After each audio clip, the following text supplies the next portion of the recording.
ओम नमो अनंताय सहस्रमूर्तये सहस्रपादाय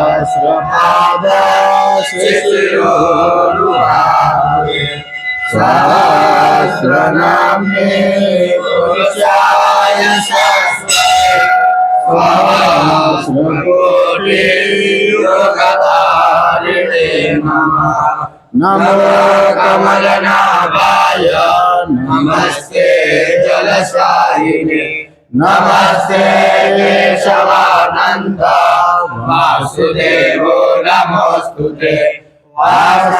वासुदेवस्य वासितं भुवनत्रयम् सर्वभूतनिवासोऽसि वासुदेवो नमोस्तुते। शंकरं शंकराचार्यं केशवं बादरायणं सूत्रभाष्यकृतौ वन्दे भगवन्तौ पुनः पुनः।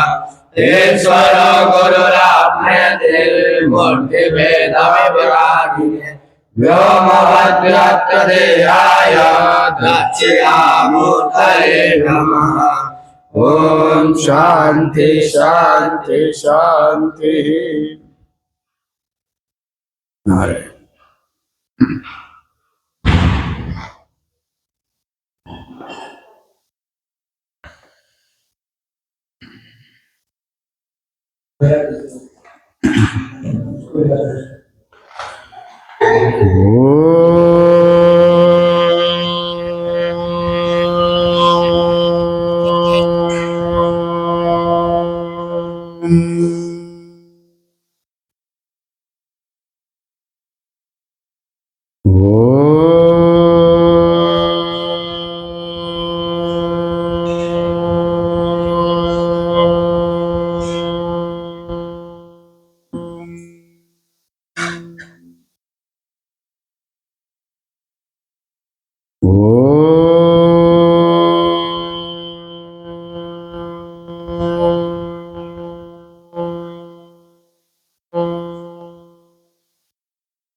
ओम शन्नो मित्रः शं वरुणः शन्नो भगवत्वर्यमः शन्नो इंद्रो बृहस्पतिः शन्नो विष्णुरुक्रमः। नमो ब्रह्मणे नमस्ते वायो त्वमेव प्रत्यक्षं ब्रह्मासि त्वामेव प्रत्यक्षं ब्रह्म वदिष्यामि ऋतं वदिष्यामि सत्यं वदिष्यामि तन्मामवतु तद्वक्तारमवतु अवतु माम् अवतु वक्तारम्। ओम शांति शांति शांति। ओम सहना भवतु सहनो भुनक्तु सह वीर्यं करवावहै तेजस्विनावधीतमस्तु मा विद्विषावहै। ओम शांति शांति शांति। ओम यच्छन्दसा वृषभो विश्वरूपः छन्दोऽभ्योऽमृतास्तं बभूव समेन्द्रो मेधया शृणोतु अमृतस्य देवदारणो भूयासम् शरीरं मे विचर्षणं जिह्वां मे मधुमत्तमं कर्णाभ्यां भूरिविसृवं ब्रह्मणः कोशोऽसि मेधया पीतः श्रुतं मे गोपाय। ओम शांति शांति शांति। ॐ अहं वृक्षस्य रेरिव कीर्तिं पृष्ठं गिरेरिव ऊर्ध्वपवित्रो वाजिनीवास्व अमृतमस्मि द्रविणदं सवर्चसं सुमेधा अमृतोक्षितः इति कृशङ्को वेदानुवचनम् ॐ शान्ति शान्ति शान्तिः ॐ पूर्णमदा पूर्णमिदं पूर्णात् पूर्णमुदच्यते पूर्णस्य पूर्णमादाय पूर्णमेवावशिष्यते ॐ शान्ति शान्ति शान्तिः ॐ आप्यायन्तु ममाङ्गानि प्राणश्चक्षुश्रोत्रमतो बलमिन्द्रियाणि च सर्वाणि सर्वं ब्रह्मोपनिषदं माहं ब्रह्म निराकुर्यात् मा ब्रह्म निराकरो अनिराकरणमस्तु अनिराकरणं मे अस्तु तदात्मनिरते यौपनिषत्सु धर्मान् ते मयि सन्तु ॐ शान्ति शान्ति शान्तिः ॐ वाङ्मे मनसि प्रतिष्ठिता मनो मे वाचे प्रतिष्ठितम् आविरावे मयि देवि वेदस्य मानिस्तः श्रुतं मे मा प्रासीरनेनादीते अहोरात्रां संददामि मृतं वदिष्यामि सत्यं वदिष्यामि तन्मामवतु तद्वक्तारमवतु अवतु माम् अवतु वक्तारम् ॐ शान्ति शान्ति शान्तिः ॐ भद्रं नो अपि वातय मनः ॐ शान्ति शान्ति शान्तिः ॐ भद्रं कर्णेभिः शृणुयाम देवाः भद्रं पश्येमाक्षभिर्यजत्राः स्थिरैरङ्गैस्तुष्टुवागं स्वस्तनूभिर्यसेम देवहितं यदायुः स्वस्ति न इन्द्रो वृद्धश्रवाः स्वस्ति न पूषा विश्ववेदाः स्वस्ति नस्ताक्षो अरिष्टनेमिः स्वस्ति नो बृहस्पतिर्ददातु ॐ शान्ति शान्ति शान्तिः ॐ यो ब्रह्माणां निददाति पूर्वं यो वै वेदां च प्रैणोति तस्मै तं वदेवमात्मबुद्धिं प्रकाशं मुमुक्षुर्वै शरणमहं प्रपद्ये ॐ शान्ति शान्ति शान्तिः ॐ नमो ब्रह्मादिभ्यो ब्रह्मविद्या सम्प्रदायकर्तृभ्यो वंश ऋषिभ्यो महद्भ्यो नमो गुरुभ्यः सर्वोपप्लवरहितः प्रज्ञानगणः प्रत्यगर्तो ब्रह्मैवाहमस्मि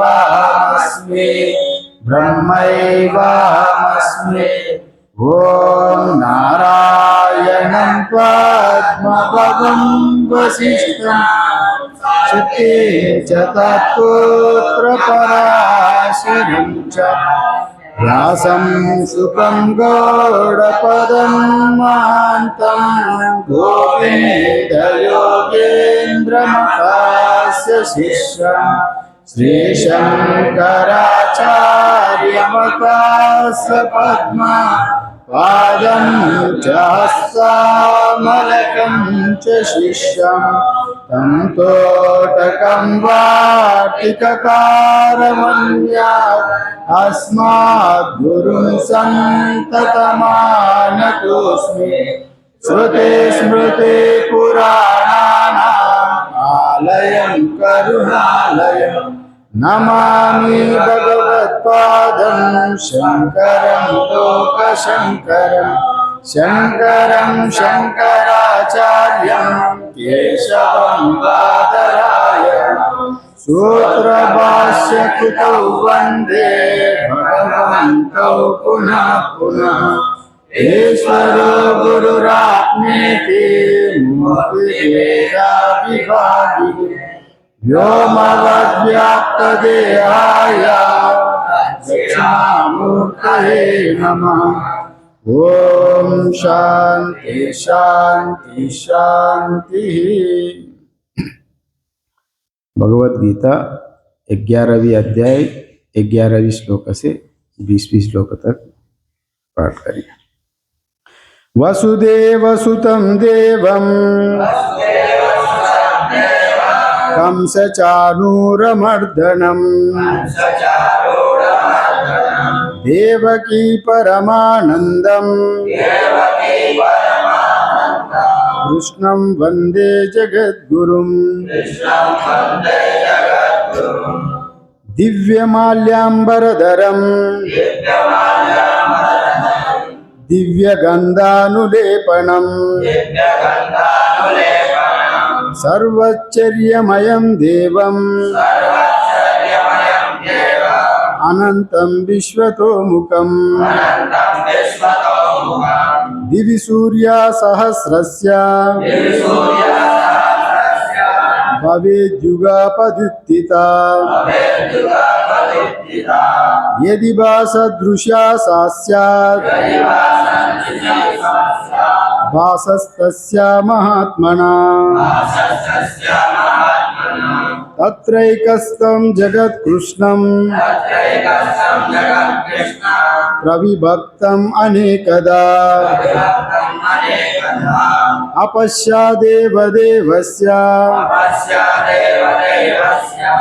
शरीरे पाण्डवस्तदा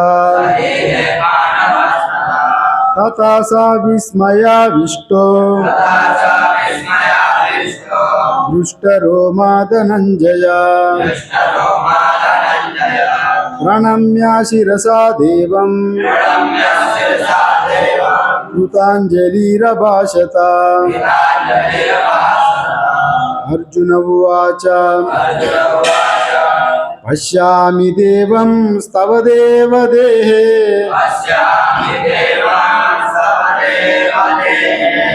सर्वांस्तथा भूतविशेषसङ्गान्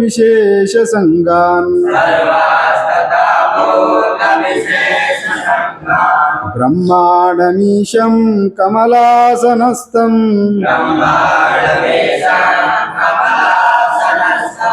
ऋषिं च सर्वानुरागं च दिव्यान् अनेकबाहूदरवक्त्रनेत्रं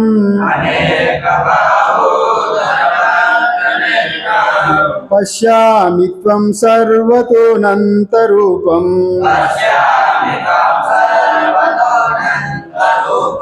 नान्तं न मध्यं न पुनस्तवादिं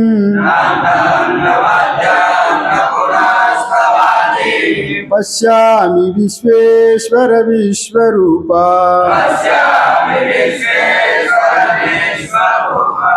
किरीटिनं गादिनं चक्रिणं च तेजो राशिं सर्वतो दीप्तिमन्तम् पश्यामि त्वं दुर्निरीक्ष्यं समन्तात्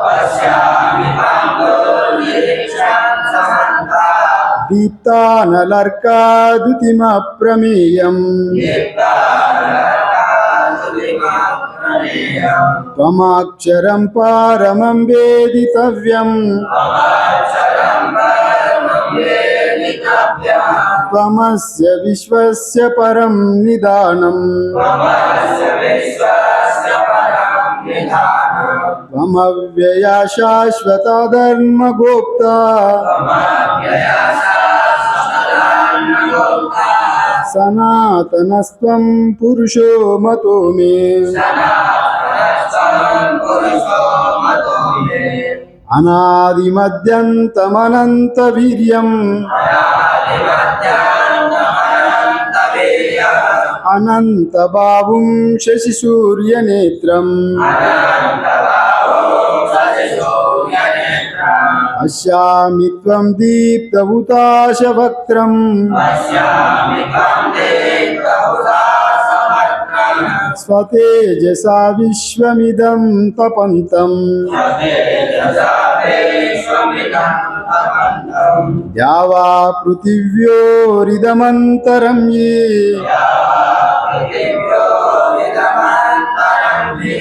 व्याप्तं त्वयैकेन दिशश्च सर्वाः दृष्ट्वाद्भुतं रूपमुग्रं तवेदं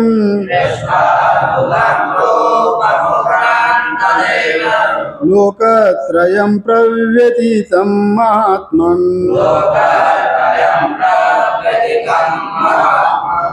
ओम श्री कृष्णार्पणमस्तु। हम लोग मांडुक्य उपनिषद का अथर्ववेदीय मांडुक्य उपनिषद का 30 कार्य का 3 मंत्र तक देखे थे। चौथा मंत्र देखना है। ये 3 मंत्र में विश्वादि का त्रिविध भोग बताया गया था। अभी त्रिविध तृप्ति करने बताने जा रहा है। मतलब विश्व तेजस प्राज्ञ का 3 प्रकार का भोग बताया और चौथा मंत्र में और 3 प्रकार का तृप्ति, विश्व तेजस प्राज्ञ का 3 प्रकार का तृप्ति बताने जा रहा है। और चौथा कारिका का मंत्र का एक बार उच्चारण हो जाए। स्थूलम तर्पयते विश्वम प्रविविक्तं तु तेजसम् आनन्दश्च तथा प्राज्ञम् त्रिधा तृप्तिं निबोधता। माने विश्व को स्थूल पदार्थ तृप्ति करता है। माने भौतिक वस्तुओं के हम भोजन करता है तो हमको तृप्ति लगता है, पानी पीने तो तृप्ति लगता है स्थूल अवस्था में। वैसे ही स्थूल पदार्थ विश्व को, जो दैन्य नेत्र में रहने वाला जो जागृत पुरुष को स्थूल पदार्थ उनको तृप्ति करता है। स्थूलम तर्पयते विश्वम, विश्व मतलब यहाँ पर जीवात्मा, दैन्य आत्मा में रहने वाला जागृत अवस्था में हम लोग जो जो भौतिक स्तर पर व्यवहार करता है उनको तृप्ति करता है। माने एक ही खाना ही तृप्ति नहीं है। भौतिक स्तर पर जो जो इंद्रिय हम लोग जो जो चाहता है, हमारा भौतिक स्तर पर उनको तृप्ति मिलता है। और वो अपना धन संपत्ति भी हो, अगर खाना पीने का वो आपको किसी विषय का जरूरत है, अभी मकान नहीं है, अच्छा मकान बनाया, मकान बनाने के बाद विश्व को तृप्ति लगता है, वाह अभी मैं सेटिल हो गया। और इत्यादि रूप में जो जो उन विश्व अपना दैन्य नेत्र में वो जो चाहता है तो उनको मन का पूर्ण हो जाए, वो तभी वो तृप्त हो जाए उसको भोग करके। माने जागृत अवस्था का वस्तुओं को उन अनुभव करके वो तृप्त होता है। ये बात कहा गया। स्थूलम तर्पयते विश्वम प्रविविक्तं तु तेजसम। प्रविविक्त में सूक्ष्म, जो प्रविविक्त स्वप्न में उनको तेजस को तृप्ति लगता है। मैं कल बताए थे, जैसा स्वप्न का भोजन स्वप्न में ही, स्वप्न पदार्थ से ही तृप्ति करता है। जागृत पदार्थ जितने भी भरफूट रहे, किंतु स्वप्न में अगर भूख लगे तो स्वप्न का ही पदार्थ चाहिए, जागृत पदार्थ का आप वहाँ आपको भूख मिट नहीं सकते। इसलिए वासना रूप में वहाँ पर होने के नाते, वासना रूप में आपका कामना वहाँ होने के नाते वासना रूप पदार्थ ही आपको तृप्त करने के लिए वहाँ आवश्यक होती है। इसलिए अगर आप सपनों में भूख लगे तो सपनों का पदार्थ चाहिए, प्यास लगे तो सपनों का ही एक पानी चाहिए, और जागृत वाला पानी कोई काम का नहीं होगा। इसलिए यहाँ पर स्थूलम प्रविविक्तम तु तेजसम, तेज को प्रविविक्त का पदार्थ तृप्त करता है, यहाँ ये बात कह रहा है। आनंदच्च तथा प्राज्ञम, तृप्ति, आनंद का तृप्ति कैसा होता है?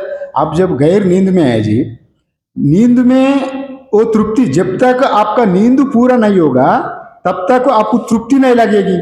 इसलिए वह आनंद का, प्राज्ञ पुरुष का सुषुप्ति में आनंद होता है, ये तृप्ति होता है। आपको एक समझने का बात है, तृप्ति में भी, गहर नींद में भी एक क्रिया होता है जी। वहाँ आनंद भले ही होता है, अपनों स्थूल शरीर भी नहीं रहेगा, सूक्ष्म शरीर भी नहीं रहेगा, वहाँ जागृत पुरुष नहीं रहेगा, तेजस पुरुष नहीं रहेगा, किंतु वहाँ दोनों सुषुप्ति में मन में लीन होने के नाते वहाँ कुछ बान नहीं हो रहा है, तब भी वहाँ एक तरफ का नींद रूप क्रिया हो रहा है वहाँ पर माया में।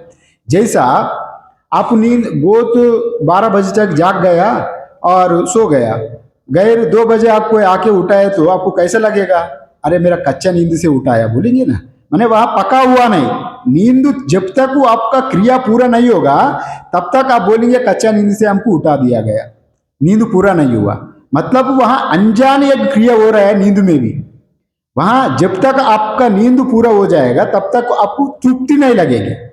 इसलिए यहाँ जो कह रहा है, यहाँ आनंदच्च तथा प्राज्ञम, सुषुप्ति पुरुष को जो प्राज्ञ की आनंद वहाँ होता है, नींद में भी आनंद होता है। वो आनंद वो अलग बात है, ब्रह्मा जी का साथ एक होने के नाते ही आनंद होता है। वहाँ पर आत्मा का एक भी प्रश्न आता है, ये सुषुप्ति में, बृहदारण्यक में आता है, सुषुप्ति में पुरुष कहाँ गया, एक प्रश्न उठता है। हम लोग सुषुप्ति में जाता है तो ये पुरुष कहाँ गया? जागृत में तो बहिर्मुख से व्यवहार कर रहे हैं, स्वप्न में तो स्वप्न का प्रकाश कर रहे हैं, ये सुषुप्ति में कहाँ गया ये पुरुष? सुषुप्ति में वो ब्रह्म का साथ एकीभूत हो गया। वहां अगर बाहर गया पुरुष, अगर बाहर गए तो अगर अब स्वप्न देखेंगे तो वहां कहीं 1 मिनट में 1 सेकंड में आप अमेरिका में जाएंगे, आप अमेरिका से फिर लौट के कैसा आओगे 1 सेकंड में? वहीं पर है पुरुष, कहाँ बाहर नहीं गया, एकीभूत हुआ।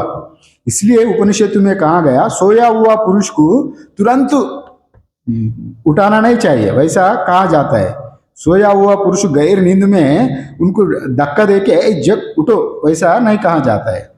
क्योंकि अभी जो मन में लीन हो गया वो तुरंत, जैसा सूर्य का अस्तय जब धीरे धीरे अस्तमा वो सूर्यास्तय होता है ना, तभी वो धीरे धीरे फिर आ जाता है। तुरंत आपको प्रकाशित नहीं होगा ना, अंधेरे से तुरंत आपको तुरंत प्रकाश नहीं होगा। इसलिए मन में प्राण मन में आके मन से, और वो मन अगर अपना आप में लीन होगा, मैंने सिकोड़ लिया अंदर में हृदयाकाश में, अगर आप तुरंत उठाएंगे तो कभी कभी क्या होगा ना, मन वहां आ नहीं पाएगा। तभी वो कैसा उपनिषद में कहा गया, वो मौत भी हो जाएगा, पागल टाइप हो जाएगा। वैसा रेयर केस वैसा बताता है, वैसा होता ही नहीं है। वैसा जागा सोया हुआ पुरुष को तुरंत धक्का देके नहीं उठाना, वैसा भी एक कहा गया। क्योंकि वहां पर वो आनंद भोग रहा है और वो तुरंत इंद्रिय सक्षम नहीं होता है, अब उनको आने में देरी होता है। वैसे भी वह तमोगुण भी रहता है, और सोया हुआ पुरुष तुरंत सक्षम नहीं होता। इंद्रियों में आते आते उनका जैसा एक डिम बल्ब है अलोजन, वो जलाए तो एकदम चमक नहीं था, धीरे धीरे उनका प्रकाश बढ़ता है। वैसे ही सोया हुआ आदमी भी, उनका तमोगुण होने के नाते धीरे धीरे उनका प्रकाश नहीं बढ़ती है। सोया हुआ आदमी का चेहरा देखे तो आधा सोया आधा सिकोड़ लिया, जाग रहा हूँ, वैसा रहता है। वैसे ही यहाँ पर वहाँ उनको सुषुप्ति में आनंद भोगता है। आनंद मतलब आनंद का तृप्ति अनुभव करता है। त्रिविध, जागृत अवस्था में जागृत पुरुष का विषय भोगों से तृप्ति होता है, और स्वप्न पुरुष का सूक्ष्म शरीर का सूक्ष्म वस्तु को मिलने पर तृप्ति होता है, और जो नींद में अच्छा प्रकार के नींद से वो नींद का होने के बाद तृप्त होता है। यहाँ पर ये तृप्ति के बारे में तीनों तृप्ति यहाँ बताया गया। और ये तृप्ति मतलब त्रिधा तृप्तिम निबोधता, तीन प्रकार का तृप्ति एक ही पुरुष अनुभव करता है। तीन प्रकार का, तीन आदमी नहीं है, या एक ही आदमी तीन प्रकार का तृप्ति अनुभव करता है। अगर हम लोग देखेंगे उसको थोड़ा बहुत नीचे आ जाएंगे तो, माने व्यवहारिक जीवन में अगर थोड़ा बहुत नीचे आएंगे तो साधारण तो ये आत्मा का दृष्टि से जीव तीन प्रकार का तृप्ति होता है, किंतु व्यवहार में जब आएंगे तो कोई तृप्ति नहीं होता है। आत्मज्ञानी छोड़ के वो माने विरल पुरुष ही, समझदार व्यक्ति ही तृप्ति होता है भौतिक जीवन में। वास्तव में देवता लोगों का भी तृप्ति नहीं होता है। हर एक आदमी यदृच्छ लाभ संतुष्टा कोई विरल पुरुष होता है, उसी से तृप्त होने वाला। नहीं तो कामना हमेशा बढ़ता ही रहता है। वो मनुष्य का ही नहीं है, वो देवता लोगों का भी वो वैसा कामना एक का एक बढ़ता ही रहता है। अगर हम लोग साधारणता देखेंगे तो एक आदमी था पास कुछ भी नहीं था, वो कुछ बनना चाह रहा था। अरे सारा आदमी तो, मैं तो कितने साल वैसे ही एक माने कोई हमको पहचान ही नहीं रह है, समाज में हमको कोई पहचान ही नहीं है। थोड़ा बहुत मैं थोड़ा बहुत ये मोहल्ला का एक मेंबर बनूं, अथवा एक सरपंच बनूं, एक प्रधान बनूं, इतने उनको कामना होता है। वो जैसा तैसा बन भी गया, उनका कामना वहां से पूरा नहीं होती, तृप्ति नहीं है ना वहां पर। फिर वो बोलते हैं अरे नहीं ये सरपंच कितने दिन है, वो जेडपीटीसी थोड़ा बहुत हायर लेवल में कुछ बनो, नहीं तो विधायक बनो। विधायक बनने के बाद उनका कामना पूरा नहीं होगा तो थोड़ा देर के लिए मन में ठीक है, किंतु कुछ दिन के बाद मैं संसद बनूं, कुछ दिन के बाद अरे कितने दिन है संसद बनूं, मिनिस्टर बनूं, मिनिस्टर के बाद प्राइम मिनिस्टर बन। माने मन में कामना का कोई अंत नहीं है। एक कामना पूरा हो जाए तो अगर जितने भी वस्तु जी आप व्यवहारिक जीवन में, अरे मैं तो बहुत दुखी हूँ, अभी ये एक मकान तो नहीं मेरे पास, मकान करने के बाद ना मैं पूरा समय दे सकता हूँ, अगर मेरा कोई काम बाकी नहीं रहेगा। अगर मकान होने के बाद थोड़े दिन के लिए मन ठीक रहेगा, बाद में नहीं यार कुछ ही मन और चाहता है, वो होने के बाद तृप्ति होगा। ये वो भी पूरा हो जाने के बाद नहीं, ये नहीं, वो होने के बाद तृप्ति होगा। वैसा बढ़ते बढ़ते बढ़ते वैसा तृप्ति का कोई अंत ही नहीं है। इसलिए वहां पर तृप्त अपना विचार से तृप्त को मिटाना देना, क्योंकि भौतिक पदार्थों में कभी तृप्ति, अब जितने भी आगे जाइए जी, तृप्ति नामक वो कहाँ पर वो रोकता नहीं। जब तक वो इंसान समझेंगे नहीं अपना जीवन का लक्ष्य को, तब तक अब तृप्ति अज्ञान से कामना होगा, अज्ञान से कामना उत्पत्ति होगी, कामना से कर्म करेंगे, कर्म से कर्म फल अच्छा बुरा फल भोगेंगे।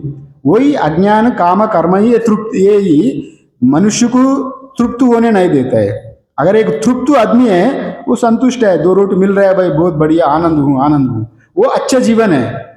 अगर वस्तुओं का, भौतिक वस्तुओं का पीछे आप जितने भागेंगे वो कभी मन शांति नहीं होगा, क्योंकि उसमें परम तृप्ति नहीं है ना जी। एक ना एक दिन वो उसको पूर्ण रूप से आपको आनंद देने वाला नहीं है।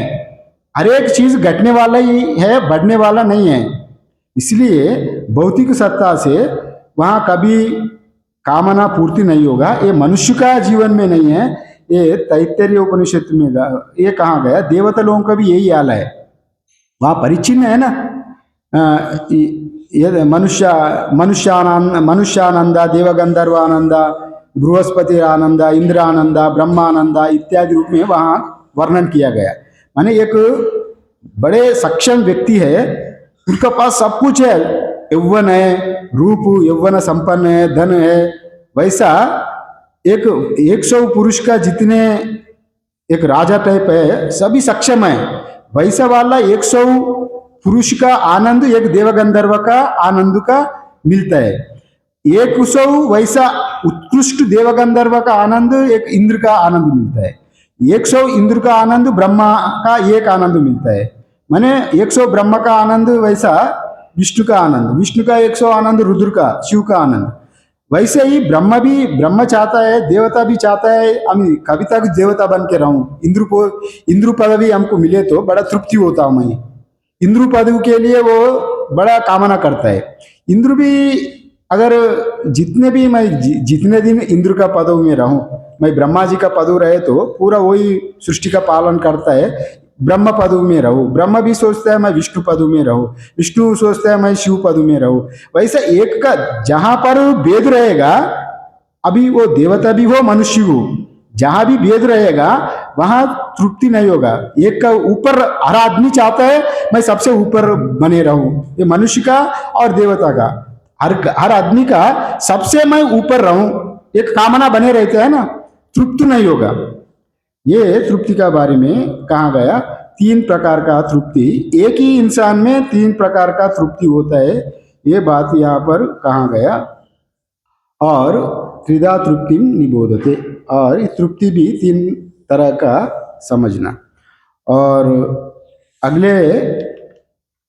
अगले श्लोक है, ये भी त्रिविध भोक्ता और भोग्य के ज्ञान का फल बता रहे। 3 प्रकार का जो भोक्ता है, 3 प्रकार का भोगने वाला, और वो एक ही इंसान है।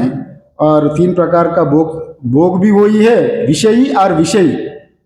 जो विषय अनेक है, विषयी भोगने वाला एक है, विषय अनेक है। और वो 3 प्रकार का ये यहाँ बता दे रहे हैं। उसका 5 नंबर श्लोक का उच्चारण हो जाए। त्रिषु धामासु यद्भोज्यं भोक्ता यच्चा प्रकीर्तिता वेदैतदुभयं यस्तु सा भुञ्जानो न लिप्यते।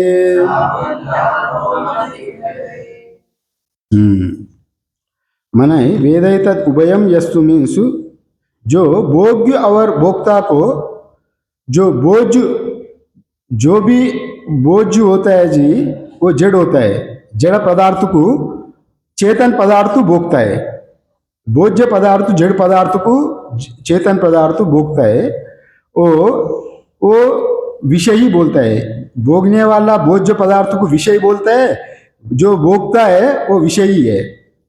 माने हर आदमी हमको संसार को भोगेंगे, राज्य को भोगेंगे। राज्य को क्या भोगेगा?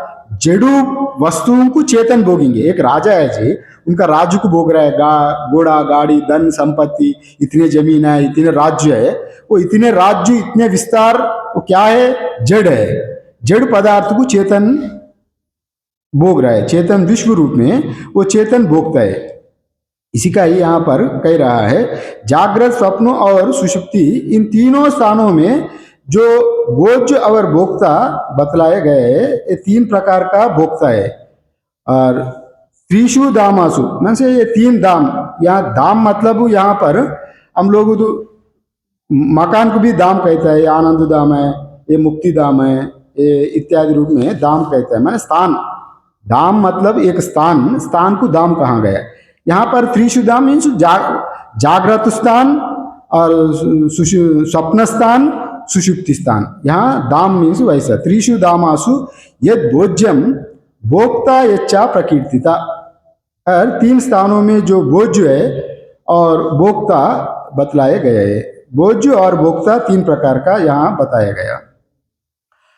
वेदै तद उभयम यस्तु सा भुञ्जानो न लिप्यते, मतलब इन दोनों को जो अच्छे से जानता है, भोज्य और भोग का, वहाँ जो भोगों का भोगते हुए भी लिप्त नहीं होता है। यहाँ पर अच्छे से जान लिया, मतलब जानना मतलब यहाँ पर भोज्य हो गया जी जड़ पदार्थ, भोक्ता हो गया चेतन पदार्थ। ये जड़ चेतन को जो अच्छे प्रकार से जान लिया, वो संसार में लिप्त नहीं होगा। यहाँ भोज्य क्या है जी? सदरूपेण हर वस्तु में अस्ति अस्ति रूप में ना, वो सत्ता रूपेण परमात्मा ही है, और चिद रूपेण परमात्मा ही है। चेतन रूपेण जड़ रूपेण, यहाँ एक जड़ सत्ता है, एक चेतन सत्ता है।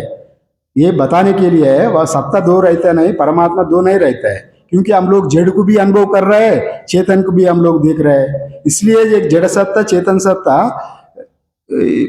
कई प्रकार का इसको बोध कराने के लिए ये जड़ चेतन दो प्रकार का, परा प्रकृति अपरा प्रकृति, हम दोनों ही देख रहा है।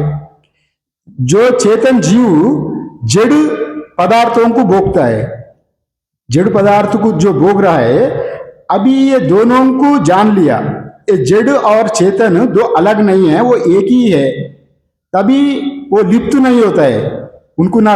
अगर पूरा प्रपंच खोने दो, जल राख होने दो, नाम रूपी राख हुआ, घड़ा फट गया जी। घड़ा फटे तो जो जाना हुआ आदमी, अनजान आदमी बाजार से घड़ा खरीद करके लाया, 500 रुपए का, गर्मी का दिन है, पानी पीने के लिए। कोई बच्चा उसको पत्थर मार दिया, क्रिकेट खेलते खेलते पट गई, वो मारने आएगा, पीटने आएगा, झगड़ा लगेगा, बड़े मेरा घड़ा फाड़ दिया है। किंतु वहां जो जाना हुआ आदमी है, वहां अपना ममत्व होने के नाते वहां गड़ा हमारा है, पाट गया। किंतु वहां ममत्व बोध नहीं है, वहां कौन गड़ा है, क्या पटा है, कुछ भी नहीं पटा। गड़े का पहले भी वो मिट्टी रूप में ही था, थोड़ा देर के लिए वो उपाधि रूप में गड़ा बन गई, और वो गड़ा मिट्टी रूप में है, कुछ ना हुआ है, वहां कुछ ही बना नहीं है। वो वस्तु का ज्ञान हो गया तो वो लिप्त नहीं होगा। घड़ा आए तो ना खुशी नहीं होगा, और घड़ा फूटे तो वह दुखी नहीं होगा, क्योंकि वह उनका कोई उसका प्रति कोई असंग है। अरे ये पूरा प्रपंच नाम रूपात्मक जगत है, उसमें कोई हुआ ही नहीं है। मैंने जाना ये दोनों को सम्यक रूप में जाना, सदरूप में ना चिद रूप है ना, अस्थि रूप है ना, बाति रूप है ना, सब में परमात्मा ही देखेगा, वो लिप्त नहीं होगा। ये बात यहाँ बुंजान होना ना लिप्यते, यहाँ इस प्रकार नहीं। और भोगते हुए भी, वो वस्तु को भोगते हुए भी वो वस्तु का प्रति उनको लिप्त नहीं होगा, ये मेरा है, बने मेरे ही बने रहे, वैसा उनको वो लिप्त नहीं होता है। इसको मैं बाशु देखने का पहले यहाँ एक दृष्टांत दूंगा। मैंने ब्रह्म ज्ञान को जाना हुआ व्यक्ति अगर संसार को भोगते हुए भी संसार में वो भोग से लिप्त नहीं होता है, जैसा पद्म पत्र इवाम्बसा, पद्म पत्र में पानी रहते हुए भी वो अलिप्त ही रहता है। पद्म पत्र से पानी लेपायमान चिपकता नहीं, पत्र में रहते हुए, वैसा वो जो ज्ञानी है वो भोगते हुए भी भोग का उनको मैं भोगता हूँ, भोग रहा हूँ, इसी अभिमान नहीं है। कर्तृत्व अभिमान ना होने के नाते भोक्तृत्व अभिमान भी नहीं रहेगा। अगर हमको यहाँ आके कोई 500 रुपये आके यहाँ चढ़ा दिया, हमको मैं माना है मेरा नहीं ही है, वैसा कोई आके कुछ रख दिया मेरा नहीं है, अगर कोई दूसरा आदमी आके उसको उठा के ले गया, अभी वो रखने का पहले भी मेरा नहीं था, कोई उठा भी ले गए तो मेरा नहीं है, हमको क्या द्वेष और राग है। अगर कोई आके यहाँ रखे तो रखने के तुरंत ही मेरा ममत्व हो गया, हमको चढ़ाया मेरा है, फिर कोई ले गए तो उससे कोई उठाए तो अरे मेरा पैसा क्यों लूटा, वहां लूट रहे हैं आप, मेरा है, हमको ममत्व बोध आ गया ना वहां पर। अगर ज्ञानी का उनसे मैं करता ही नहीं है, ये वस्तु का मैं करता नहीं है, जब करता नहीं है तो वो भोगता भी नहीं है, जब करता नहीं है तो भोगता नहीं होगा। वो जब करता भोगता ना होने के नाते उनको वो लिप्त ही नहीं होता है, वो स्वाभाविक व्यवहार रूप में वो देखता रहता है। ये बात यहाँ पर उपनिषद में भी वैसे ही बात आता है, ना बुंजानो ना लिप्यते, वो ना लिप्त नहीं होता है। चांदोग्य उपनिषद में ये प्रसंग आता है, 8वीं अध्याय 8, 12, 2 मंत्र नंबर 8वीं अध्याय में 12 कांड में 2 नंबर मंत्र में उत्तम पुरुष कौन है वहां बताया गया। उत्तम पुरुष के बारे में वो वहां कहा गया, उत्तम पुरुष कौन है, जक्षन क्रीडन रतिन विंदन रममानः इत्यादि रूप में वर्णन किया गया। जक्षन क्रीडन रतिन विंदन रममानः स्त्री बीरवा इत्यादि किसी वैसा वर्णन है। माने उत्तम पुरुष माने ये गृहस्थ जीवन में रहते हुए जो संत का बारे में कहा गया, अलिप्त पुरुष वो उत्तम पुरुष है, वो बड़े लोगों का बीच में रहते हुए भी, वो नाचते हुए, बड़े युवा कन्याओं का साथ भी रहते हुए भी, यक्षन क्रीडन और क्रीड़ा नाचते हुए गाते हुए स्त्रियों के साथ रमन करते हुए भी वो लेपायमान नहीं होता है, क्योंकि वो अपना मैं करने वाला नहीं हूं, मैं भोगने वाला नहीं हूं जी। अभी आपको भोग का फल आपको नहीं लिप्त नहीं होगा, वो स्वाभाविक क्रिया है। अगर आपको पानी पीता है रोज 2 लीटर, आप जब विसर्जन मूत्र विसर्जन करने का समय आपको सोचेंगे मेरा मूत्र जा रहा है, मैं 2 लीटर पानी पिया, पीते समय अभी 50 रुपए का पानी खरीद करके पिया, ये मेरा पानी कहाँ। जब मूत्र विसर्जन करने समय उतने अटैचमेंट रहेगा, ये मेरा ही पानी, अरे जा रहा है 50 रुपए बेकार हो रहा है, जाते समय शरीर से जाते समय वैसा होता है क्या? वो स्वाभाविक क्रिया है। वैसे ही ये ब्रह्मज्ञानी भी जो ज्ञानी है वो लिप्त नहीं होता है, जो स्वाभाविक क्रिया है। जैसा हम लोग श्वास ले रहा है स्वाभाविक से, अगर उनको भोजन करने का इच्छा हो गई तो वो भोजन करेगा, भोक्ता बनेगा। अगर उनको रमन करने का इच्छा हो तो रमन भी करेगा, किंतु मैं रमन कर रहा हूं वो ज्ञान से नहीं, वो भाव से नहीं है, वो स्वाभाविक क्रिया, वो मैं करने वाला क्रिया उनसे ना होने के नाते वो भोक्ता भी नहीं बनेगा। जब भोक्ता कर्मा भोक्ता नहीं बने तो कर्मफल उनको ले पायामान नहीं होगा, वो कर्तृत्व भोक्तृत्व से परे हो जाएगा। ये बात कहा गया। और इसी का पर और हम लोग कुछ दृष्टांत देखेंगे। जो कुछ हम लोग मानता है ना उसी का ही परिणाम बनता है, अगर नहीं मानेंगे तो हमारा कोई नहीं है। अगर ये मेरा मानेंगे तो ही पूरा संसार है जी, मेरा कुछ ही नहीं है, वैसा भी कर सकता। अगर भक्ति में सब कुछ परमात्मा ही है, मैं परमात्मा का ही एक अंश हूँ, सेवक हूँ, उनका भक्त हूँ, जो कुछ है परमात्मा आपका ही आप है, अच्छा भी आपका ही है, बुरा भी आपका है। अगर परमात्मा में भी आप छोड़ेंगे जी अपना कर्मा, जो कुछ है मेरा कुछ नहीं है, मैं करने वाला नहीं है ना भोगने वाला नहीं है, आप हुए आप ही है, तब भी आपको कर्म पर ले पायामान नहीं करेगा। वैसा ये भाई कई दृष्टांत भक्ति सिद्धांत में भी दिखा जाता है। अगर सब कुछ परमात्मा भी बोलता है मेरा ऊपर ही सब छोड़ दो, जो कुछ कर्म करता है ना मेरा ही ऊपर छोड़ दो, मैं ही देख लेऊंगा कर्मफल इत्यादि रूप में। यहाँ कर्तृत्व भोक्तृत्व नहीं रहे तो ले पायामान नहीं होता, साबुंजानो न लिप्यते इत्यादि रूप में यहाँ कहा गया। और भाष्य में त्रिषु धामासु जाग्रदादिषु जो स्थूल प्रविविक्त आनंदाख्याम भोज्यम एकम त्रिधा भूतम, वो 3 प्रकार का भोग बताया गया। एक स्थूल, एक प्रविविक्त, एक आनंद।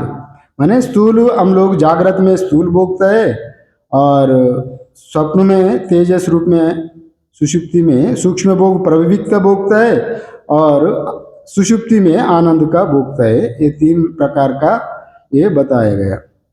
यच्चा विश्व तेजसा प्राज्ञाख्यो भोक्ता एकः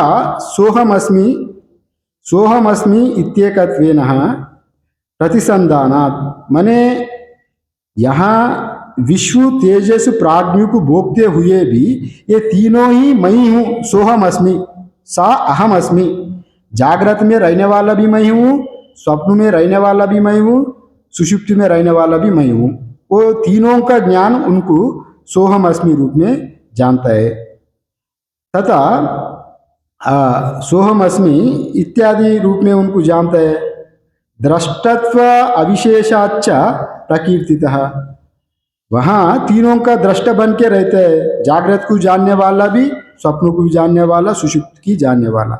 ये प्राज्ञा नामक जो एक ही भोक्ता बतलाया गया है, वह 3 रूप से नहीं है।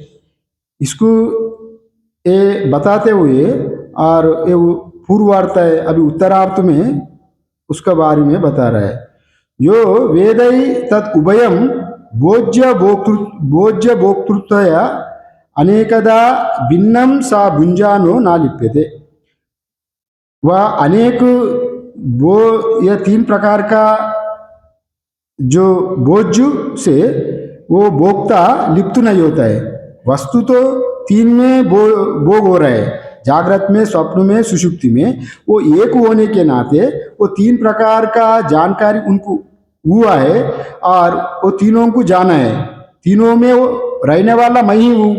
पहले बोझ भोक्तु को जैसा बताया, जड़ पदार्थ में भी मैं ही हूँ, चेतन पदार्थ में भी नहीं हूँ। और क्या भोग रहा है, सब एकत्व को देखने वाला, ये किसी भोग वस्तु से लिप्त नहीं होता है।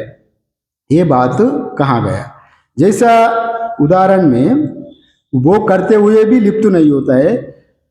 और शंकराचार्य भी इस पर कहा गया, त्यागरतो वा भोगरतो वा संगरतो वा संग विहीना यस्य ब्रह्मणि चित्तम रमते नंदति नंदति नंदत्येव इत्यादि। वो त्याग भी करे, भोग भी करे, अथवा काम भी करे, कर्म में भी लिप्त रहे, कर्म से भी रहित भी रहे, तभी वो लेपायमान नहीं होता है। जैसे कीचड़ में एक कीड़ा रहता है, वो कीड़ा कीचड़ में रहते हुए भी तो कीचड़ उसको लगता नहीं, कीचड़ से हमेशा अलग ही रहता है। एक कीड़ा रहता है, आपको देहात में मिलता है, वो कीचड़ में रहता है। वैसे ही जैसा पद्मपत्र में बताया गया, वैसे ही यहाँ पर सब कुछ जानते करते हुए भी अगर उनको कर्तृत्व अभिमान, भोक्तृत्व अभिमान नहीं रहे तो वस्तुओं का साथ लेपायमान नहीं होता है। वहाँ एक ही दृष्टा तीनों प्रकार का वहाँ पर भोग रहा है। जैसा एक नाटक में एक ही आदमी तीन प्रकार का पात्रों में तीन प्रकार रूप से, तीन प्रकार से आया। वो रावण भी वही बना, राम भी वही बना, दुशासन भी वही बना, दुर्योधन भी। उनको वो ज्ञान है ना, तीन प्रकार में मैं ही हूं, दूसरा कोई ही नहीं है। अगर वो भोग तीन प्रकार का है, भोक्ता एक है, भोगने वाला विषयी अनेक है, विषयी एक है, माने भोक्ता एक है, बोझ अनेक है। जैसे आपका थाली में नाना प्रकार का बोझ है, आटा, डावल, चाल, सब्जी, मिठाई इत्यादि। आप भोगने वाला आप अकेले ही है, सबको भोक्ता का ज्ञान आप ही है ना, ये सब मैं ही खा रहा हूँ। ये भोक्तृत्व ज्ञान एक ही भोक्ता भोग रहा है, और भोगते हुए भी वो ले पाया मानना नहीं होता है। जैसा बोला मैं वैसा, जैसा जड़ा भरत जी दृष्टांत दिया जाता है, जड़ा भरत का अपना शरीर का बोध ना होने के नाते बाहर में जो क्रिया हो रहा है उनसे लेपायमान नहीं होते थे। जो कुछ हो रहा है अलिप्त रहते थे, यार हमसे कोई लेना देना नहीं, जो कुछ हो रहा है स्वाभाविक शरीर में हो रहा है, स्वरूप में कुछ नहीं हो रहा है। तभी जड़ा भरत को एक डेकार्ट एक बार पकड़ लिया, वो अपना आत्म रूप में चिदानंद रूपम शिवोम रूप में स्वरूप में रहते थे हमेशा, उनको शरीर का बोध नहीं रहते थे। जो कुछ हो रहा है परमात्मा के इच्छा से हो रहा है, मैं तो अपना इच्छा से तो शरीर जन्मा ही नहीं है। जो कुछ अपना प्राकृतिक रूप में जो कुछ हो रहा है परमात्मा का इच्छा से, स्वरूप में रहने वालों को शरीर का जो बोध हो रहा है वो उसमें कोई लेपायमान नहीं होता है। वैसा जड़ा भरत जी जब वैसा रहे थे, वो डेकार्ट का उनका माँ काली की बलि देना था एक इंसान को, एक ब्रह्मज्ञानी की, वैसा एक उनका विचार था। और इनको पकड़ लिया जड़ा भरत को, एक इंसान को माँ काली की बल चढ़ाना है। तभी उनको पूछा, अरे ये तो तंदुरुस्त बड़ा अच्छा दिख रहा है, इनको अकेले ही है, इनको पकड़ के माँ काली की बलि दे देंगे। और जड़ा भरत जी पकड़ के खींच के ले जा रहा है, उनको पूछा भी नहीं है कहाँ ले जा रहा है, सीधा चले गया बलि चढ़ाने के लिए। तब भी वो अलिप्त था। उनको पूछा गया, तुम जानता है मैं तुम लोग किसके लिए तुमको ले जा रहा है? अरे जानना नहीं जानने से हमको क्या लेना देना है भाई, तुम चल ले जाओ, कहाँ ले जा रहे हैं तो हमको क्या लेना देना, तुमको माँ काली का बल चढ़ा देंगे। अरे ईश्वर का ये इच्छा है तो वैसा होने दो, हमको क्या लेना देना, शरीर का तो चढ़ाएगा, आत्मा को कौन बलि चढ़ाएगा? आत्मा वो सर्वत्र एक ही देख रहा है, पकड़ने वाला भी चोर भी वही है, डिकार्ड भी वही है, वो बलि देने वाला भी वही है, बलि दिया जा रहा है वही भी वही है। वो एकात्मक देख रहा है ना, जैसा अन्नादा दोनों एक ही है। अत्तारम बृहदारण्यक में उस दिन भी बताए थे, वो खाने वाला भी वही है, जो खाया जा रहा है वो भी है। अन्नु सत्रूप है ना, अन्नु भी ब्रह्म ही है जी, और जो खा रहा है वो चिद्रूप है ना, वही ब्रह्म ही है। वह दूसरा ही नहीं, अपना आप को ही खा रहा है। अगर बल भी चढ़ा है तो अपना आप को ही बल चढ़ा है, दूसरा आदमी है ही नहीं है ना। अगर व्यवहारिक हम वेद दृष्टि से अगर देखेंगे तो ये डिकायत है, हमको मार रहा है, ये अधर्म है, हमको बिना पूछ के कैसा करेगा, या हमको मैं राजा को बता दूंगा, कोर्ट में बताऊंगा, ताना में। अभी व्यवहारिक में वैसा होता है, पारमार्थिक में ब्रह्म ज्ञान में वैसा नहीं होता है। ब्रह्म ज्ञान का आप अनुभव करना है, कर रहा है तो ब्रह्मज्ञानी अगर एक नदी में आप स्नान करने जा रहे हैं जी, ब्रह्म नदी में स्नान करने जा रहे हैं तो वहां मगरमच्छ आ गई, आपको मगरमच्छ भूखा है ना जी, आपको पकड़ के खाने आ रहा है। जो ब्रह्मज्ञानी ब्रह्म में जब रहता है तो ब्रह्म स्वरूप में रहता है तो अरे वाह वाह वाह, एक शरीर को भूख लग रहा है, एक शरीर को तृप्त होने जा रहा है, वाह वाह वाह, मैं ब्रह्म का शरीर में ही जा रहा हूं, ये ब्रह्मा वो ब्रह्म में जा रहा है, वो डरने का बात नहीं है वहां, समझ लिया ना। अगर बाघ भी है, वन में बाघ भी है, अरे कौन किसको कह रहा है, शरीर शरीर को कह रहा है, वो शरीर भूखा है, ये शरीर को वो शरीर में उपयोग हो रहा है, मुझे में एक पूर्ण हो रहा है, एक में एक पूर्ण हो रहा है, वहां पर भेद नहीं रहेगा। अगर आपका घर में चोर आ गए जी, अगर आप इसी अवस्था में नहीं, ब्रह्मा अवस्था में आप बैठ गए, आत्मचिंतन में कर रहे हैं, आपका घर में चोर आ गया, चोर आके चुरा लिया बहुत सारे सामान, आप पैसा बहुत इकट्ठा कर लिया, बहुत साल से नौकर करके इकट्ठा कर लिया, 4-5 लाख हो गया, चोर उठा के ले जा रहे हैं। मैंने ब्रह्म ज्ञान का बार में बता रहा हूँ, सोना चांदी ले जा रहे हैं, अरे ठीक है, वो पैसा मेरे पास रहे उतने ही है, उनका पास ही रहने उतने ही, अरे ये यहाँ रहे तो इसी शरीर का उपयोग होते, ये अगर ये पैसा यहाँ रहे तो इसी शरीर में उपयोग होते थे, अगर वहां ले गए तो वो शरीर में उपयोग होगा, ये पैसा वो शरीर का भी उपयोग होगा ना, वृथा नहीं होगा। इसलिए उनका सोच वैसा रहेगा, वैसा वो ज्ञान होने के नाते वो लिप्त नहीं होता है। ये बात को यहाँ कहा गया, ब्रह्मज्ञानी किसी से लेपायमान लिप्त नहीं होता है, इसी का ही बताने के लिए यहाँ पर दृष्टांत दिया गया। यहाँ भगवद गीता में भी कुछ दृष्टांत, आत्मा में रहने वाला, आत्मोपात्मेन सर्वत्र समम पश्यति जो अर्जुन, जो आत्म सुखम व यदि वा दुखम सहयोगी परमो मत, आत्मा में रहने वालों का वो सब समत्व देखता है, वहां पर भेद बुद्धि वहां उनको नहीं रहता है, वो सर्वथा समन पश्यति, सब कुछ समान देखता है, वहां ये चोर है, यहाँ ये बाघ है, इनसे डरना है इसको, क्योंकि सब में उन्हीं है, तो किसको देश करेंगे तो किसको देश करेंगे, उसी अंतःकरण में भी मैं ही हूं, मुझको ही द्वेष कर रहा हूं, वह द्वेष बुद्धि भी हट जाएगा। स्वरूप में राग द्वेष नहीं रहता है, अगर राग द्वेष रहेंगे तो सभी जगह में सभी घटों में आप ही है, अपना का ही आप ही, एक उपाधि दूसरा उपाधि में अपना आप ही द्वेष कर रहा है, वो उपाधि का साक्षी भी आप है, यही उपाधि का साक्षी भी आप है। जैसे सभी घड़ों में आकाश ही है, और एक आकाश में अब थूकेंगे तो आकाश कहाँ पड़ेगा, वो आकाश में ही पड़ेगा, वो आकाश में आप भी है, और सभी आकाश रूप होने के नाते, और को कहाँ वो परमात्मा नहीं है, सभी जाग में मैं ही होने के नाते, वो पूरा व्यवहारिक जीवन में वैसे कहता है ना, सभी गड़े में साई रमते कटु वचन मत बोलू रे, सभी गड़े में साई रमते कटु वचन मत बोलू रे, मतलब सभी गड़े में एक ही परमात्मा ही रम रहा है, किसी से कटु वचन मत बोलो, मृदु व्यवहार करो, क्योंकि उसी रूप में ही मृदु व्यवहार करेंगे तो आपका ही आनंद बढ़ेगा। किसी का गुण देख के हमको आनंद लगे, उनको गुणगान करेंगे तो उनका गुणगान अगर वो संतुष्ट हो गए तो वो संतोष अपने में समिष्ट रूप में आपको भी आएगा, वो अंश, किसी दुख को बांटेंगे तो उनका पीड़ा कम होता है, तो मतलब यही है, किसी सुख में सुख होना, ये एकात्म भाव का दृष्टांत है।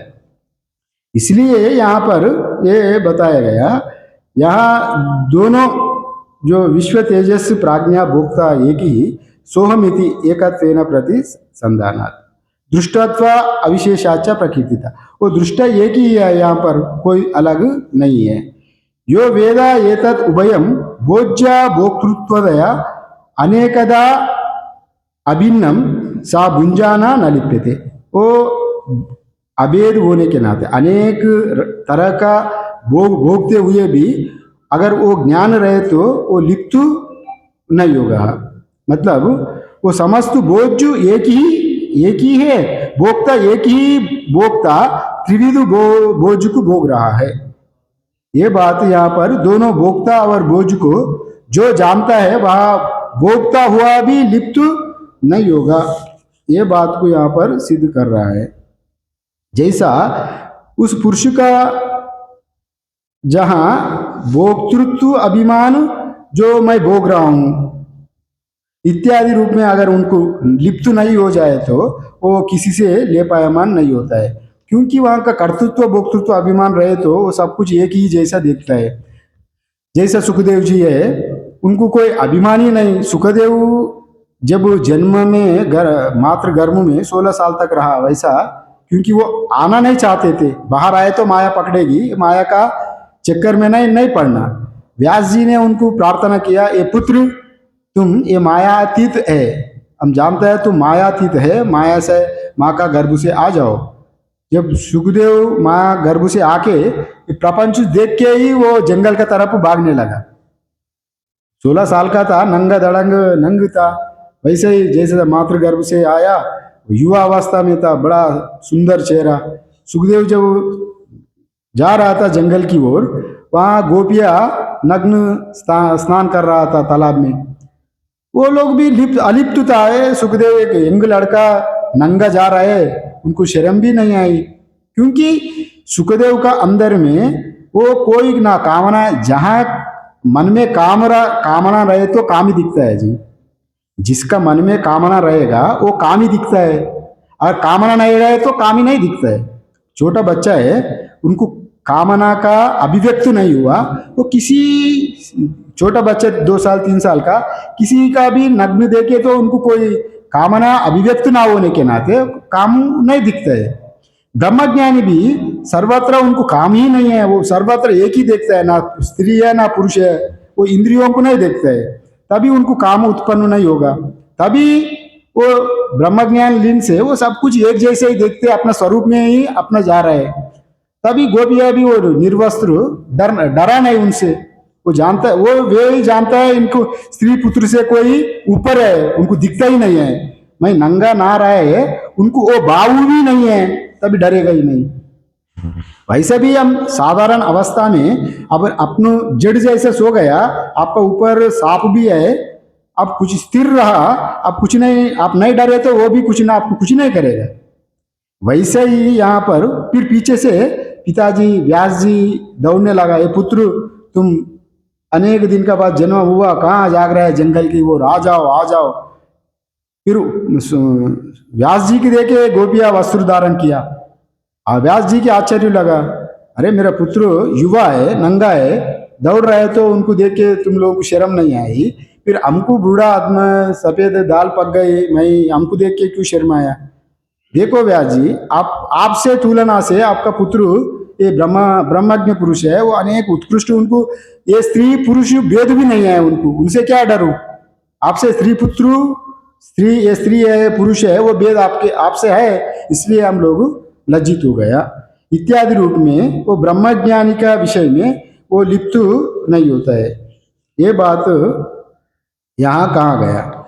और जो इसका एक दृष्टांत भी दे रहा है, यो वेदा एतत् उभयम भोज्य भोक्तृत्वया अनेकदा अभिन्नम सा भुंजाना न लिप्यते। भोगते हुए भी वह भोग उनको लिप्त नहीं होता है। और भोज्यस्य सर्वस्य एकस्य भोक्ता भोज्यत्वात्, भोज्यस्य सर्वस्य एकस्य ही भोक्ता भोज्यत्वात्। एक ही व्यक्ति और सभी भोगों को, जागृत का, स्वप्न का, सुषुप्ति का बोझ एक व्यक्ति ही भोगने के नाते उन तीनों का जानकारी उनको है। और इसको अगर समझना है तो मैं पहले बताया था, एक नाटक में एक ही आदमी तीन पात्र में 3 रूपों में नाटक कर रहा है, उनको जानकारी है मैं उसी नाटक में उसी का मैं वेश धारण किया। उनको अंत में जब पैसा मिलेगा तो उतने ही एक ही भोक्ता, एक जैसे ही भोक्ता है। मैं तीनों को 3 प्रकार का आदमी 3 प्रकार का वेशभूषण करके वहाँ नहीं जाना पड़ेगा पैसा लेने के लिए। वो जानता है मैं इतने श्रम किया, तीनों का फल वो अकेले ही तीनों मैं ही था, तीनों का भोक्ता भी मैं, एक ही भोक्ता है, और वैसा एक ही है, अलग नहीं है। यहाँ जैसा यह दृष्टांत भी देने जा रहे हैं, क्योंकि जो समस्त भोज्य एक ही है और भोक्ता का भोग्य एक एक ही आदमी का ही, एक भोक्ता का ही भोग है, और वो घटता बढ़ता नहीं है, उससे लिप्त नहीं होता है। इसका एक और दूसरा दृष्टांत भी दिया गया, जैसा यहाँ एक दृष्टांत दिया, नहीं यस्य यो विषया, नहीं यस्य यो विषया सा तेनः ईयते वर्धते वा, नहीं अग्नि स्वाविषयं दग्ध्वा काष्ठादि तद्वत्। जैसा यहाँ काष्ठ का दृष्टांत दिया, अग्नि का दृष्टांत दिया। अग्नि अपना स्वरूप दृष्टि से, जो अग्नि जलाने वाला जो दृष्टि है, उसमें जितने भी ईंधन डालो, वो जितने भी किरोसिन अग्नि में डालो, वो किरासिन उपाधि का वजह से वो बढ़ता घटता जैसा दिखता है, उपाधि का वजह से। किंतु अग्नि अपना स्वरूप में कोई भेद नहीं रहता है। जो जलाने का प्रकाश, अग्नि में जो स्वरूप दृष्टि से जो जलाता है वो प्रकाश देता है, वो जलाने प्रकाश देने में स्वरूप में उसमें कोई लिप्त नहीं होगा उससे। जो किरोसिन आपको अग्नि में खूब डाला जी, ईंधन डाला, वो ईंधन आपको बहुत फैला दिया, वो फैलाते हुए वो उपाधिगत भेद है, किंतु अग्नि में कोई भेद नहीं है, स्वरूप में कोई भेद नहीं रहता। जैसा आपको आजकल जमाना का उदाहरण देना है तो बिजली है जी, बिजली सर्वत्र समान ही है। आप छोटे से बल्ब लगाए तो 5 छोटे से दिखाएगा, वहीं जगह में आप 100 वोल्टेज का बल्ब लगाए तो प्रकाश ज्यादा होगा। अग्नि में बिजली में कोई भेद हुआ? वहां पर बिजली में तो कोई भेद नहीं है ना, केवल अग्नि उपाधि में भेद है। वैसे ही यहाँ अग्नि अपना स्वरूप से वहां कोई ले पाया, मतलब वो घटता बढ़ता नहीं है। जैसा यहाँ पर दिया गया, अपने विषय जो काष्ठ आदि को जलाकर, माने यहाँ वहां पर मैं ईंधन दिया, वहां काष्ठ रूप में जितने भी लकड़ी आप आग में डालेंगे वो न्यूनाधिक नया रूप में वो बढ़ता भी नहीं है और वो कम भी नहीं होता है। आग का स्वरूप आग आग जैसे ही रहेगा, वैसे ही वो वृद्धि और कम और बड़ापन अग्नि में नहीं रहता, वो अपना स्वरूप में वो कभी भूलता ही नहीं है।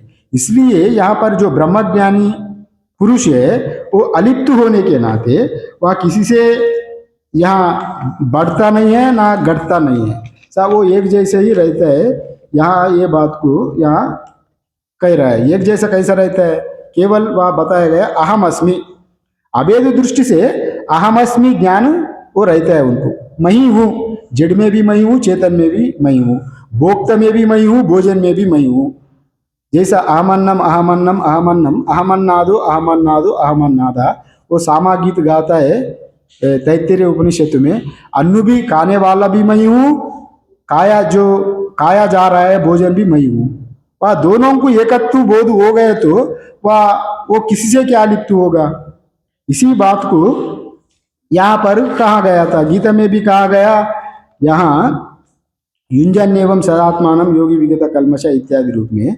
और या योगी एकत्वता बोध होने के नाते वो किसी से लिप्त नहीं होगा, ये बात को यहाँ पर सिद्ध किया गया। और बाकी हो गया ये मंत्र, बाकी कल देख लेंगे दूसरा मंत्र, समय का भी अभाव हो गई। ओम पूर्णमदा पूर्णमिदं पूर्णात् पूर्णमुदच्यते पूर्णस्य पूर्णमादाय पूर्णमेवावशिष्यते।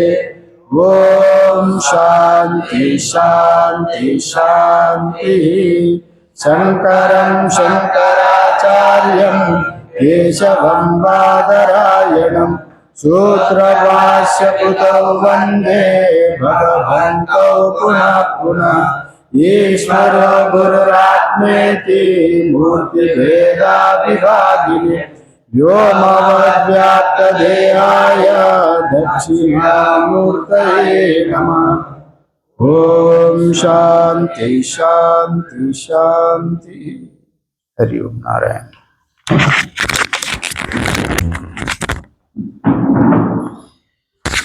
हर हर महादेव। बंद कर ले इसको।